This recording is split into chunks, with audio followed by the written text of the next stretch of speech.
Trump से अगर खराब हुआ है तो उसके पीछे सबसे बड़ा कारण ये माफिया, ये लाइजनर बिल गेट्स है। ये ह्यूमैनिटी का जो दुश्मन है बिल गेट्स, ये है। बिल गेट्स अपना लेफ्ट लिबरल गैंग के साथ भारत में धंधा कर रहा था और यह प्रधानमंत्री को इस बात का एहसास नहीं हुआ। आप जवाहरलाल नेहरू विश्वविद्यालय चले जाइए, एक व्यक्ति आपको इस बिल गेट्स के खिलाफ बोलता हुआ नहीं मिलेगा, बारिंग जो भारतीय जनता पार्टी का जो स्टूडेंट यूनियन का जो विंग है, वो एबीवीपी, उनको अगर आप छोड़ दें तो, और जो इंडिपेंडेंट व्यू रखने वाले लोग हैं वो, वरना पूरे जवाहरलाल नेहरू विश्वविद्यालय के ब्रेन को इस शख्स ने वॉश किया हुआ है। और ठीक जेएनयू से लगभग 1 किलोमीटर की दूरी पे उन दिनों मुझे हैरानी होती थी कि ये शीशा का इतना शानदार, दिल्ली में उस तरह का कोई बिल्डिंग नहीं था जब कैपिटल कोर्ट बना था जो इस शख्स का मुख्यालय है। और उस दौरान हम लोग देखते थे दिल्ली में, हम लोग नए नए थे दिल्ली में, हम लोग को पता था कि ये क्या चल रहा है इस शख्स का। और 2000 के बाद से ही इस शख्स ने किस प्रकार में भारत में पेनिट्रेट किया, public health foundation of India बनाया, मनमोहन सिंह को कब्जे में लिया, और उसके बाद 2009 में मनमोहन सिंह ने ही इसको प्रतिबंधित भी किया जब 9 लड़कियों की मौत हुई थी आंध्र प्रदेश में और गुजरात में। लेकिन फिर पता नहीं, बिके हुए ब्यूरोक्रेट्स, बिके हुए दलाल डॉक्टर्स ने प्रधानमंत्री मोदी जी का ब्रेन वॉश कर दिया और प्रधानमंत्री मोदी जी इनके कब्जे में चले गए। अब इनके कब्जे के माध्यम से इन्होंने पूरा, ये जो निखिल कामत और जो गैंगस्टर हैं, ये सारे गैंगस्टर हैं, ओपनली मैं कह रहा हूं, इन्होंने गैंगअप होकर के भारत के नुकसान के लिए ये हेल्थ केयर में पैसा लगाया। हालांकि निखिल को तो मालूम ही नहीं है, is a novice guy. I am 100% sure he doesn't know ABC of Bill Gates.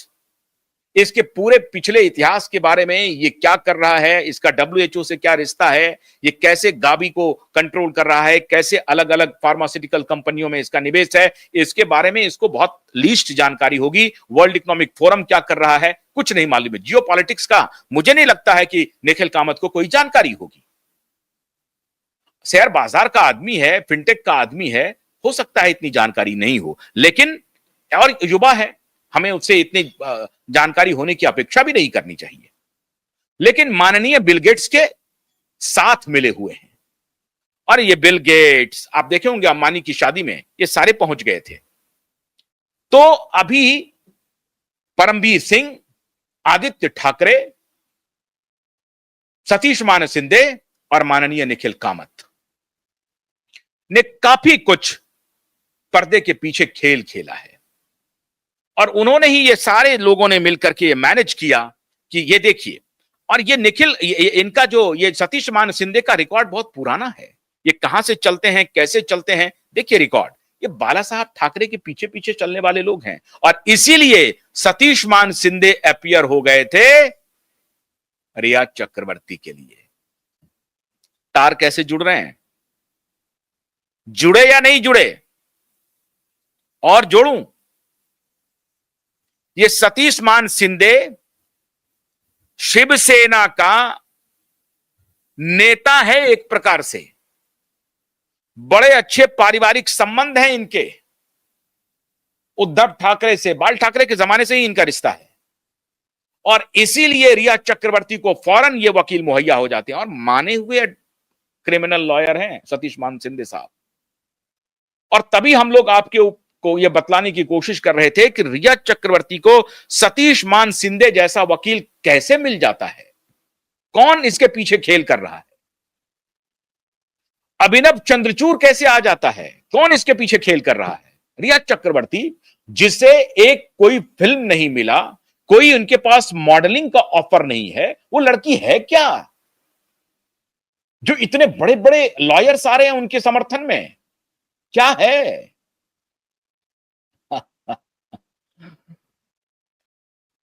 और वो कहते हैं ना कि आप कितनी भी ताकत लगा दो, अगर आप बेईमानी के रास्ते पे हो तो दुनिया की कोई शक्ति बचा नहीं सकती।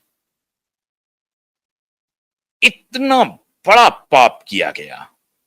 सीबीआई की क्लोजर रिपोर्ट कुछ प्रचारित करवाया कुछ।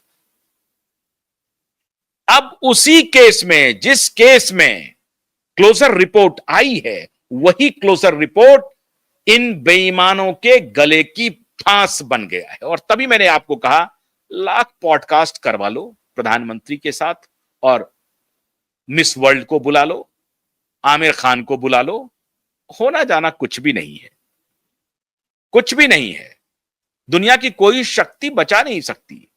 नोटिस जैसे सर्व हुआ कि हड़कंप मच गया है इन गैंग में, इन गैंग वालों में पूरा हड़कंप मचा हुआ है। आपको हम बताएं, इन्होंने हमारे चैनल को बंद करने के लिए सुपारी दी। जनवरी में हमारे चैनल को बंद किया गया, लेकिन गूगल को लगा कि इनके खिलाफ गलत काम हो रहा है। गूगल ने 7 दिन में चैनल को रिस्टोर किया और इन बेईमानों को रास्ते पर से कहा कि भैया अपना काम करो, ये मैं नहीं कर सकता हूं, अगर ये कोर्ट चले गए तो फंस जाएंगे हम। हमारे चैनल को फिर रिस्टोर किया, और मैं आभारी हूं गूगल का कि गूगल ने ईमानदार पत्रकारिता को, ईमानदार आवाज को दबने नहीं दिया। मित्रों, ये मीडिया में तो पूरा पैसा फेंक करके, सैकड़ों करोड़ रुपया फेंक करके पूरा मैनेज कर लिया। नो फाउल प्ले, ये 2 वर्ड उसी क्लोजर रिपोर्ट से निकाला और चस्पा कर दिया क्लीन चिट के लिए। नो फाउल प्ले मतलब no foul regarding Riya Chakraborty. No foul play word was used only in the context of Priyanka Singh and Mitu Singh and Dr. Tarun Kumar.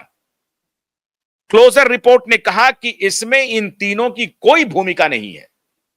उनके मेडिसिन से सुशांत ने suicide नहीं किया है। उनके मेडिसिन से सुशांत की मौत हुई है, ऐसा बिल्कुल नहीं है। मेडिसिन दे करके मारने का आरोप किसने लगाया? इसी रिया चक्रवर्ती ने लगाया कि उनकी बहनों ने, देखिए कितनी बेशर्मी है, और दुनिया वाले कैसे इसे मदद कर रहे हैं। मैं हैरान हूं, दुनिया वाले नहीं, ये मुट्ठी भर लोग कैसे इन्हें मदद कर रहे हैं, और ये ब्रांडिंग कर रहे हैं कि रिया चक्रवर्ती निर्दोष है और सारे मीडिया वाले झूठ बोल रहे हैं, एजेंडा चला रहे हैं। मैं एजेंडा चला रहा हूं। क्यों? क्योंकि दिशा सालियान के पिता जो चटनी बेचते हैं वो मुझे करोड़ों रुपया दे रहे हैं, इसलिए मैं एजेंडा चला रहा हूं। सुशांत के परिवार से हमारा कोई संपर्क नहीं, लेकिन वो शायद मुझे खरीद रहे हैं, इसलिए मैं एजेंडा चला रहा हूं। किसके लिए एजेंडा चला रहा हूं? मैं प्रधानमंत्री पर सवाल कर रहा हूं, प्रधानमंत्री का भी नहीं हूं। मैं फडणवीस जी पर सवाल कर रहा हूं, उनका भी नहीं हूं। तो कौन मुझे दे रहा है पैसा? किसके लिए मैं एजेंडा चला रहा हूं?